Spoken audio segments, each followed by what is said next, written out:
वक्त की बात है। बादशाह अकबर अपने दरबारियों के साथ दरबार में मौजूद थे। तभी उनके मन में एक बात आती है और बादशाह बोलते हैं कि मेरे आसपास हमेशा बुद्धिमान लोग रहते हैं और मैं उनके बीच रहकर बोर हो गया हूँ। मैंने फैसला किया है कि मुझे कुछ मूर्ख व्यक्तियों से मिलना चाहिए। अकबर बीरबल से कहते हैं, तुमने हमेशा हमारी मदद अपने ज्ञान और चतुराई से की है।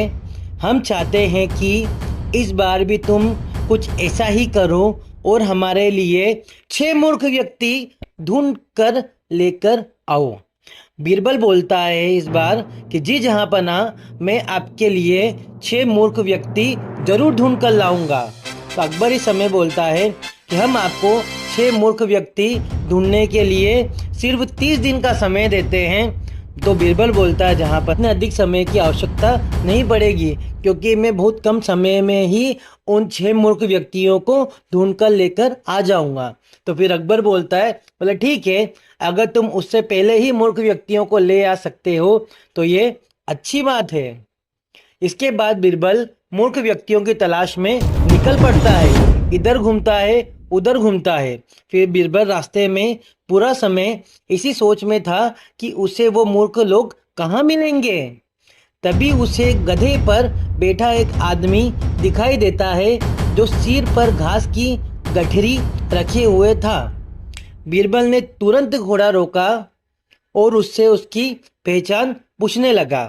बीरबल बोलता है, कौन हो तुम और ऐसे गधे पर बैठकर और घास अपने सिर पर लेकर क्यों जा रहे हो। तो वो व्यक्ति कहता है कि जहाँपना, मैं रामू हूँ और मेरा गधा कमजोर और थका हुआ है, इसलिए गधे का बोझ कम करने के लिए मैंने घास की गठरी अपने सर पर रखी है। यह सुनकर बीरबल सोचता है कि मुझे पहला मूर्ख व्यक्ति मिल गया है। फिर बीरबल उससे कहता है कि तुम जानवरों के बारे में इतना सोचते हो, इसलिए मैं तुम्हें बादशाह अकबर से इनाम दिलवाऊंगा। यह कहकर बीरबल उस व्यक्ति को अपने साथ चलने के लिए कहता है। इनाम की बात सुनकर रामू बीरबल के साथ हो लेता है और खुश भी हो जाता है। बीरबल और रामू कुछ देर चले ही थे कि बीरबल को 2 व्यक्ति आपस में लड़ाई करते हुए दिखाई दिए। बीरबल उन दोनों व्यक्तियों को लड़ने से रोकता है, उनसे पूछता है कि तुम दोनों कौन हो और किस बात के लिए लड़ रहे हो। तो पहला व्यक्ति कहता है, जनाब मेरा नाम चंगू है। और दूसरा व्यक्ति बोलता है कि जनाब मेरा नाम मंगू है। देखिए यहाँ पे चंगू मंगू जो आप बचपन में सुनते हैं, यहाँ पे दोनों आ चुके हैं। तो मंगू बोलता है इस समय पे, जनाब मुझे चंगू कहता है कि इसके पास शेर है जिसे वो मेरी गाय के शिकार के लिए छोड़ेगा। तो चंगू बोलता है, हाँ मैं ऐसा ही करूँगा और मुझे बहुत मज़ा भी आने वाला है। तो बीरबल कहता है, कहाँ है तुम लोगों की गाय और शेर। तो मंगू बोलता है, जनाब जब भगवान हमें वरदान देने आएंगे तो मैं उनसे गाय मांगूंगा और चंगू शेर मांगेगा, तो जिससे यह मेरी गाय पर छोड़ने की बात कर रहा है। तो बीरबल बोलता है, अच्छा ये बात है। बीरबल उनकी बात सुनकर समझ गया कि उसे 2 मूर्ख व्यक्ति और मिल गए हैं। बीरबल इनाम की बात कहकर उनको भी अपने साथ ले लेता है। उन तीनों को लेकर बीरबल अपने घर पहुंचता है और फिर सोचने लगता है कि बाकी के मूर्ख व्यक्ति कहाँ से ढूंढ कर लाऊं। बीरबल उन तीनों मूर्खों को अपने ही घर में रहने के लिए कहकर बाहर चला जाता है। जब बीरबल और मूर्ख लोगों को ढूंढने के लिए बाहर आता है तो उसे एक व्यक्ति दिखाई देता है जो कुछ ढूंढता रहता है। बीरबल उसके पास जाकर पूछता है कि आप क्या ढूंढ रहे हैं। अब हमें लगता है कि बीरबल को चौथा मूर्ख व्यक्ति मिलने वाला है। देखते हैं हम लोग इस कहानी के अंदर। व्यक्ति बोलता है, जनाब मेरी अंगूठी कहीं गिर गई है जिसे मैं काफी समय से खोज रहा हूँ, लेकिन मुझे मिल नहीं रही है। इस समय बीरबल कहता है कि क्या आपको पता है कि अंगूठी कहाँ गिरी थी। व्यक्ति कहता है, दरअसल मेरी अंगूठी यहाँ से दूर उस पेड़ के पास गिरी थी, लेकिन वह अंधेरा होने के कारण मैं यहाँ उसे ढूंढ रहा हूँ। तो बीरबल कहता है, अच्छा ये बात है, आप कल हमारे साथ बादशाह के दरबार में चलो। अब आप समझ गए, जैसे जैसे उसको मूर्ख व्यक्ति मिलते जा रहे हैं वैसे वैसे बीरबल उन लोगों को बादशाह के दरबार में लेके चलता जा रहा है। मैं बादशाह अकबर से आपको दूसरी अंगूठी देने के लिए कहूँगा। तो व्यक्ति बोलता अच्छा ठीक है, फिर वो खुश होकर जाने के लिए हामी भर देता है। अगले दिन सुबह बीरबल दरबार में उन चारों मूर्खों को लेकर पहुंचता है। तो अब बीरबल कहता है बादशाह अकबर, मैं आपके कहे अनुसार मूर्ख व्यक्तियों को ढूंढ कर लाया हूँ। तो बीरबल बोलता बीरबल तुमने तो एक ही दिन में मूर्ख व्यक्ति ढूंढ लिए, क्या हमारे राज्य में मूर्खों की संख्या अधिक है? और तुम यकीन के साथ कैसे कह सकते हो कि ये व्यक्ति मूर्ख है? तो बीरबल कहता है कि बीरबल ने बादशाह को सारी बात बताई। फिर अकबर कहते हैं कि ये तो केवल 4 ही लोग हैं, बाकी के 2 मूर्ख कहाँ हैं? अगर आप लोग भी बीरबल के उन 2 मूर्ख लोगों को ढूंढना चाहते हैं तो हमारे चैनल को सब्सक्राइब करिए, क्योंकि एक एक वीडियो को बनाने में बहुत मेहनत लगती है और हमारे चैनल के ऊपर अभी काफ़ी कम सब्सक्राइबर है, जिससे हमें कम मोटिवेशन मिल पाता है। क्योंकि ये आपके लिए तो फ्री है सब्सक्राइब करना, मगर इससे हमारी काफ़ी मदद होती है। चलिए हम लोग कहानी की ओर आगे बढ़ते हैं। अब बीरबल कहता है जहां पर ना यहाँ पर 6 मूर्ख व्यक्ति है। अकबर कहता है यहाँ कहाँ है और कौन है, हमें भी तो बताओ, क्योंकि अकबर को तो सिर्फ 4 ही दिख रहे हैं। तो बीरबल बोलता है जहाँ पर ना एक तो मैं स्वयं हूँ। तो अकबर बोलता है कि तुम मूर्ख कैसे हो गए? तो बीरबल बोलता है मैं इसलिए मूर्ख हूँ क्योंकि मैं इन मूर्खों को खोज कर लाया। अकबर फिर हंसने लगता है और कहता है कि मैं समझ गया कि दूसरा मूर्ख कौन है, पर मैं तुमसे सुनना चाहता हूँ। तो बीरबल बोलता है जहाँ पर ना दूसरे मूर्ख आप भी हैं, जो आपने मुझे मूर्ख व्यक्तियों को लाने के लिए कहा। बीरबल की बातें सुनकर अकबर उसकी प्रशंसा करने लगते हैं और कहते हैं कि बीरबल के पास हर सवाल का जवाब होता है। अब इस कहानी से हमें ये सीख मिलती है कि दिमाग और चतुराई से हर मुश्किल काम आसान हो सकता है, लेकिन ऐसे कामों में अपना कीमती समय व्यर्थ नहीं करना चाहिए जिसका कोई मतलब नहीं हो। एक किसान बहुत परेशान था। उसे अपने खेतों को सींचने के लिए पानी की जरूरत थी, इसलिए वह कई दिनों से अपनी जमीन के आसपास किसी कुएं की तलाश में था। इसी तलाश में वह घूम ही रहा था कि अचानक उसे एक कुआं दिखा। यह कुआं उसके खेतों से बहुत नजदीक था, इसलिए किसान बहुत खुश हुआ। उसने सोचा कि अब उसकी परेशानी खत्म हो गई है। यह सोचकर वह खुशी खुशी घर चला गया।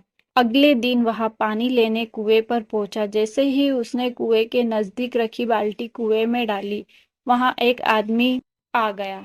वह किसान से बोला, यह कुआं मेरा है, तुम इससे पानी नहीं ले सकते। अगर तुम इस कुएं से पानी लेना चाहते हो तो तुम्हें इस कुएं को खरीदना होगा। यह बात सुनकर किसान कुछ देर रुका और फिर मन ही मन सोचने लगा कि अगर मैं इस कुएं को खरीद लूं तो मुझे कभी पानी की कमी नहीं होगी और ना ही मुझे पानी के लिए इधर उधर भटकना पड़ेगा। फिर क्या था, दोनों के बीच एक रकम तय हुई। किसान के पास उतने पैसे तो थे नहीं, लेकिन वह यह मौका छोड़ना नहीं चाहता था, इसलिए किसान ने उस आदमी को अगले दिन वह रकम देने का वादा किया और घर की ओर चल दिया। किसान के लिए कुआं खरीदने का यह अच्छा मौका था, इसलिए वह काम में जरा भी देरी नहीं करना चाहता था। घर पहुंचते ही उसने अपने करीबियों और दोस्तों से इस बारे में बात की और कुएं के लिए तय हुई रकम का इंतजाम करने में जुट गया। थोड़ी भागदौड़ और कोशिश के बाद आखिरकार उसने वह रकम जमा कर ली। अब वह पूरी तरह से निश्चिंत हो गया था कि उसे कुआं खरीदने से कोई नहीं रोक सकता। जमा किए हुए पैसे को लेकर वह फिर घर चल दिया। उसे बड़ी बेसब्री से इंतजार था कि कब रात खत्म होगी और वह कुआं खरीदने जाएगा। इसी सोच में वह पूरी रात सो नहीं सका। अगले दिन सुबह होते ही वह कुआं खरीदने निकल पड़ा। उस आदमी के घर पहुंचा। किसान ने उसके हाथ पर पैसे रखे और कुएं को खरीद लिया। अब तो कुआं किसान का हो गया था। तो फिर उसने पानी निकालने में देर नहीं की। जैसे ही किसान ने कुएं में पानी निकालने के लिए बाल्टी उठाई, उस आदमी ने फिर बोला, ठहरो, तुम इस कुएं से पानी नहीं निकाल सकते हो। मैंने तुम्हें कुआं बेचा है, कुएं का पानी नहीं। किसान मायूस हो गया और न्याय के लिए राजा के दरबार में शिकायत करने पहुंच गया। मालूम है उस राजा का नाम क्या था? राजा अकबर ने उस किसान की पूरी कहानी सुनी और फिर उस आदमी को दरबार में बुलाया जिसने वह कुआं बेचा था। राजा का फरमान सुनते ही वह आदमी भागा भागा दरबार में आ गया। राजा ने उससे पूछा, जब तुमने इस किसान को अपना कुआं बेच दिया तो फिर इसे पानी क्यों नहीं लेने दे रहे हो? आदमी बोला, महाराज, मैंने इसे केवल कुआं बेचा था, पानी नहीं। यह बात सुनकर राजा भी सोच में पड़ गया। उन्होंने कहा कि बात तो यह पते की है, कुआं बेचा है, पानी तो नहीं।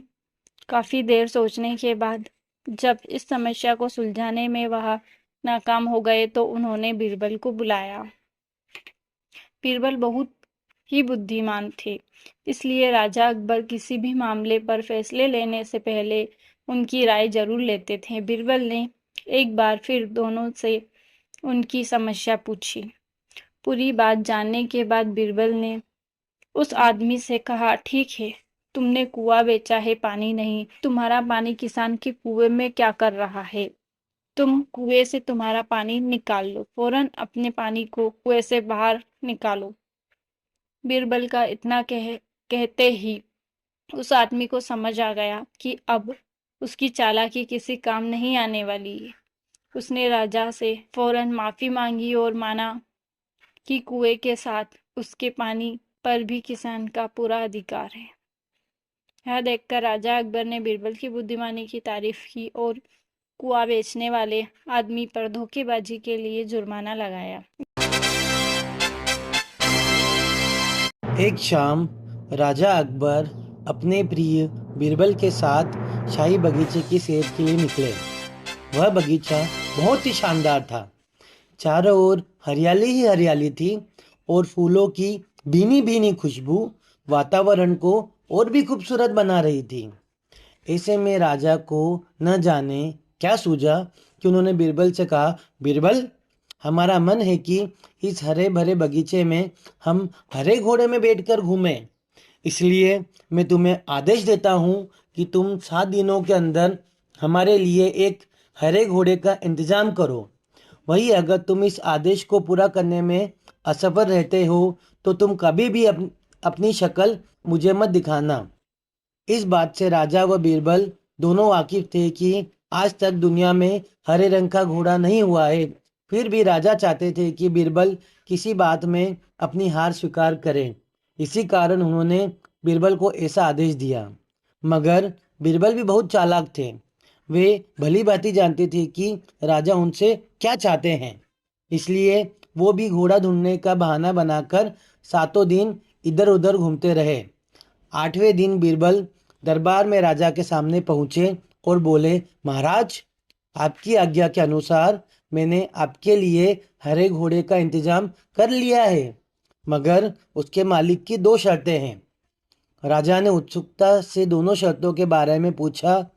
तब बीरबल ने जवाब दिया, पहली शर्त यह है कि उस हरे घोड़े को लाने के लिए आपको स्वयं जाना होगा। राजा इस शर्त के लिए तैयार हो गए। फिर उन्होंने दूसरी शर्त के बारे में पूछा। तब बीरबल ने कहा, घोड़े के मालिक की दूसरी शर्त यह है कि आपको घोड़ा लेने जाने के लिए सप्ताह के 7 दिन के अलावा कोई और दिन चुनना होगा। यह सुन राजा हैरानी से बीरबल की ओर देखने लगे। तब बीरबल ने बड़ी सहजता से जवाब दिया, महाराज, घोड़े का मालिक कहता है कि हरे रंग के खास घोड़े को लाने के लिए उसकी यह शर्त तो माननी ही होगी। राजा अकबर बीरबल की यह चतुराई भरी बात सुनकर खुश हो गए और मान गए कि बीरबल से उनकी हार मनवाना वाकई में बहुत मुश्किल काम है। अगर आपको यह स्टोरी पसंद आई है और इसी तरह की आप स्टोरी को आगे भी सुनना चाहते हैं तो हमारे चैनल को लाइक करें, सब्सक्राइब करें और शेयर करें। बीरबल की सूझबूझ और हाजिर जवाबी से बादशाह अकबर बहुत खुश रहते थे। बीरबल किसी भी समस्या का हल चुटकियों में निकाल देते थे। एक दिन बीरबल की चतुराई से खुश होकर बादशाह अकबर ने उन्हें इनाम देने की घोषणा कर दी। काफ़ी समय बीत गया और बादशाह की इस घोषणा के बारे में बादशाह खुद भूल गए। उधर बीरबल इनाम के इंतजार में कब से बैठे थे। बीरबल इसी उलझन में थे कि वो बादशाह अकबर को इनाम की बात किसे याद दिलाए। एक शाम बादशाह अकबर यमुना नदी के किनारे सैर का आनंद उठा रहे थे कि उन्हें वहाँ एक ऊँट घूमता हुआ दिखाई दिया। ऊँट की गर्दन देख राजा ने बीरबल से पूछा, बीरबल, क्या तुम जानते हो कि ऊँट की गर्दन मुड़ी हुई क्यों होती है। बादशाह अकबर का सवाल सुनते ही बीरबल को उन्हें इनाम की बात याद दिलाने का मौका मिल गया। बीरबल ने झट से उत्तर दिया, महाराज, दरअसल यह ऊँट किसी से किया हुआ अपना वादा भूल गया था, तब से इसकी गर्दन ऐसी ही है। बीरबल ने आगे कहा, लोगों का मानना है कि जो भी व्यक्ति अपना किया हुआ वादा भूल जाता है उसकी गर्दन इसी तरह मुड़ जाती है। बीरबल की बात सुनकर बादशाह हैरान हो गए और उन्हें बीरबल से किया हुआ अपना वादा याद आ गया। उन्होंने बीरबल से जल्दी महल चलने को कहा। महल पहुंचते ही बादशाह अकबर ने बीरबल को इनाम दिया और उससे पूछा, मेरी गर्दन ऊँट की तरह तो नहीं हो जाएगी ना। बीरबल ने मुस्कुराकर जवाब दिया, नहीं महाराज। यह सुनकर बादशाह और बीरबल दोनों ठहाके लगाकर हंस दिए। इस तरह बीरबल ने बादशाह अकबर को नाराज़ किए बगैर उन्हें अपना किया हुआ वादा याद दिलाया और अपना इनाम ले लिया। इस कहानी से हमें यह सीख मिलती है कि हमें किसी से किया हुआ वादा ज़रूर पूरा करना चाहिए। एक बार की बात है, बादशाह अकबर बिस्तर से ही अपने सेवकों को पानी लाने का आदेश दे रहे थे। उसी समय बादशाह के कमरे के पास से कूड़ा साफ करने वाला सेवक गुजर रहा था। जब उसने देखा कि अकबर को प्यास लगी है लेकिन उनके आसपास कोई सेवक नहीं है, तो वो खुद ही बादशाह के लिए पानी लेने गया। उस कूड़ा उठाने वाले सेवक को पानी लिए अपने कमरे में खड़ा देखकर अकबर चौंक गए, लेकिन उन्हें बहुत प्यास लगी थी। ऐसे में बिना ज़्यादा सोचे समझे अकबर ने उसका लाया हुआ गिलास पकड़ा और पानी पी लिया। उसी वक्त अकबर के कुछ खास कार्यकर्ता उनके कमरे में पहुँचे। उन्होंने कूड़ा उठाने वाले सेवक को वहाँ देखते ही उसे कमरे से तुरंत बाहर जाने के लिए कहा। फिर उन्होंने कुछ देर बादशाह से बात की और वो भी उनके कमरे से चले गए। तभी कुछ देर बाद बादशाह अकबर का पेट खराब होने लगा। जैसे जैसे दिन ढलता गया उनकी तबीयत और बिगड़ गई। बादशाह की ऐसी हालत देखकर बड़े से बड़े हकीम को बुलवाया गया, लेकिन दवाई लेने के बाद भी उनकी तबीयत में कोई सुधार नज़र नहीं आ रहा था। तभी राजा वैद्य ने बादशाह को ज्योतिष बुलवाने का सुझाव देते हुए कहा, बादशाह, लगता है आप पर मनुष्य इंसान का साया पड़ गया है। राजवैद्य की बात का मान रखते हुए अकबर ने ज्योतिष को बुलाने का आदेश दे दिया। तभी अकबर के मन में हुआ, किसी मनुष्य की परछाई तो मुझ पर नहीं पड़ी, बस कूड़ा साफ करने वाले का लाया हुआ पानी मैंने पिया था। यह सोचते ही उन्होंने उस कचरा साफ करने वाले कर्मचारी को सजाए मौत सुना दी। बादशाह का आदेश मिलते ही सिपाहियों ने उस नौकर को जेल में डाल दिया। कुछ देर बाद बादशाह के इस आदेश के बारे में बीरबल को पता चला, तो वो तुरंत उस कर्मचारी के पास पहुँचे और कहा कि तुम चिंता मत करना, मैं किसी न किसी तरकीब से तुम्हें बचा ही लूँगा। इतना कहकर बीरबल तुरंत बादशाह अकबर के पास पहुँच गए। बीरबल ने बादशाह से पूछा, आपको क्या हुआ है, कैसे इतना बीमार पड़ गए। जवाब में अकबर बोले, बीरबल, एक मनुष्य इंसान की छाया मुझ पर पड़ गई और मैं बीमार हो गया। बादशाह का जवाब सुनते ही बीरबल उन्हीं के सामने हंसने लगे। यह देखकर अकबर को बहुत खराब लगा। उन्होंने कहा, बीरबल, क्या तुम मेरी बीमारी का मजाक उड़ा रहे हो। बीरबल ने कहा, नहीं नहीं बादशाह, मुझे तो बस इतना कहना है कि अगर मैं आपके सामने उस कूड़ा उठाने वाले कर्मचारी से भी बड़ा मनुष्य इंसान ले आऊं, तो क्या आप नौकर की सज़ा माफ़ कर दोगे। अकबर ने पूछा, उससे भी बड़ा मनुष्य कोई हो सकता है क्या। चलो, तुम किसी बड़े मनुष्य को ले आते हो तो मैं उस व्यक्ति को मुक्त कर दूंगा। तभी तपाक से बीरबल बोल पड़े कि महाराज, उससे बड़ा मनुष्य तो आप स्वयं ही हैं।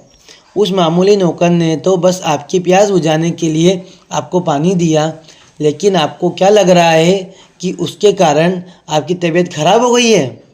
उस बेचारे नौकर का तो सोचिए ज़रा, वो तो आपको पानी पिलाने की वजह से जेल में पहुंच गया। सुबह सुबह आपको देखने की वजह से उसका दिन तो छोड़िए, पूरा जीवन ही बर्बाद हो गया। अब कुछ देर बाद में उसे मौत की सज़ा मिल जाएगी। अब आप भी बताइए, तबीयत खराब होना बड़ी मनुष्यत है या मौत की सज़ा पाना? आगे बीरबल बोले, अब आप खुद को मौत की सज़ा मत देना, क्योंकि आप हम सभी के बादशाह हैं और हमें जान से भी प्यारे हैं। बीरबल की ऐसी बुद्धिमत्ता वाली बातें सुनकर अकबर जोर से हंस पड़े। उन्होंने तुरंत ही सिपाहियों को कूड़ा कचरा उठाने वाले उस नौकर को जेल से रिहा करने का आदेश दिया, साथ ही उसकी मौत की सज़ा भी माफ़ कर दी। फारस के शहंशाह और बादशाह अकबर गहरे मित्र थे। यहाँ फारस के शहंशाह, फारस उस समय के ईरान को कहा जाता है। अक्सर पत्र लिखकर वे एक दूसरे का हालचाल पूछते रहते थे। पत्र में वे आमोद प्रमोद की बातें, लतीफ़े और पहेलियाँ भी लिखते थे। पहेलियों का उत्तर सही मिलने पर वे एक दूसरे को उपहार भी भेजा करते थे। एक बार फारस के शहंशाह का पत्र अकबर को प्राप्त हुआ, जिसमें उन्होंने एक प्रश्न लिखकर प्रेषित किया था। प्रश्न कुछ ऐसा था कि आपके राज्य की सड़कों पर कितने मोड़ हैं। मतलब कितना इंटरेस्टिंग यहाँ पर प्रश्न दिख रहा है आप लोगों को। देखते हैं हम लोग। प्रश्न पढ़कर अकबर सोच में पड़ गए। उनका साम्राज्य दूर दूर तक फैला हुआ था। इतने विस्तृत साम्राज्य में सड़कों की संख्या भी अत्यधिक थी। ऐसे में सभी सड़कों के मोड़ों की गणना कर पाना एक नामुमकिन जैसा कार्य था। लेकिन अकबर फारस के शहंशाह के सामने शर्मिंदा नहीं होना चाहते थे। उन्हें किसी भी सूरत में इस प्रश्न का उत्तर देना ही था। उन्होंने तोडरमल को बुलवाया और कहा, तोडरमल, यहाँ पर तोडरमल अकबर के 9 रत्नों में से एक है। तुम अभी तुरंत कुछ सैनिकों को लेकर निकल जाओ। तुम्हें हमारे पूरे साम्राज्य की सड़कों के मोड़ों की गणना करना है। किसी भी सूरत में हमें ये काम पूरा करके दो। तोडरमल कुछ सैनिकों को लेकर तुरंत निकल गया, लेकिन कई दिन बीत जाने के बाद भी नहीं लौटा। इधर अकबर को चिंता सताने लगी कि ये कार्य तोडरमल कर पाएगा भी या नहीं। एक दिन बीरबल ने अकबर को चिंतित देखा तो पूछ बैठा, जहाँपनाह, क्या बात है? आप बड़े चिंतित लग रहे हैं। अकबर ने फारस के शहंशाह के पत्र और उसमें पूछे गए प्रश्न के बारे में बीरबल को बताते हुए कहा, बीरबल, हमने तोडरमल को राज्य की सभी सड़कों के मोड़ों की संख्या की गणना के लिए भेजा है। हमें उसकी ही प्रतीक्षा है। साथ ही ये चिंता भी है कि वो ये कार्य पूरा करके लौटेगा या नहीं। दोस्तों, हमारी इस कहानी को आगे बढ़ाने से पहले हम आपको ये बताना चाहते हैं कि एक बार ऐसा वाक़या आया जब बीरबल भी मूर्ख घोषित हो गया। अगर आप इस कहानी को देखना चाहते हैं तो ऊपर दिए गए आई बटन पर ज़रूर क्लिक करें। हम लोग अब कहानी की तरफ आगे बढ़ते हैं। फारस के शहंशाह के पूछे गए प्रश्न को जानकर बीरबल मुस्कुरा उठा और बोला, जहाँपनाह, इस आसान से प्रश्न के लिए आपको तोडरमल को कहीं भी भेजने की आवश्यकता नहीं थी। मैं तो यही खड़े खड़े ये बता सकता हूँ कि आपके राज्य की सड़कों पर कितने मोड़ हैं। यहाँ तक कि मैं तो ये भी बता सकता हूँ कि पूरी दुनिया की सड़कों में कितने मोड़ हैं। तो अब अकबर आश्चर्य में पड़ गए और बोलते हैं, बीरबल, तुम बिना गणना किए हमारे राज्य और दुनिया की सड़कों के मोड़ों की संख्या बता सकते हो? कैसे? जहाँपनाह, क्योंकि इसमें गणना की आवश्यकता ही नहीं है। दुनिया की सारी सड़कों के बस 2 ही मोड़ हैं। दोस्तों, अब वो समय आ चुका है जब आपको पता चल जाएगा कि दुनिया की सड़कों के कितने मोड़ हैं। यहाँ पर बीरबल बता रहे हैं कि 2 मोड़ हैं। देख लेते हैं हम लोग वो कौन से 2 मोड़ हैं। बीरबल बताते हैं कि एक तो दायां और दूसरा बायां। मतलब 2 मोड़ है, एक दायां और दूसरा बायां। बीरबल ने शांत भाव से उत्तर दिया। ये उत्तर सुनकर अकबर हंस पड़े। अरे, हमने तो ये सोचा ही नहीं। और तोडरमल को सड़कों के मोड़ों की गणना के लिए भेज दिया। बीरबल, तुम वाकई में अक्लमंद आदमी हो। अकबर ने बीरबल को इनाम में सोने का हार दिया और फारस के शहंशाह के प्रश्न का उत्तर उन्हें भिजवा दिया।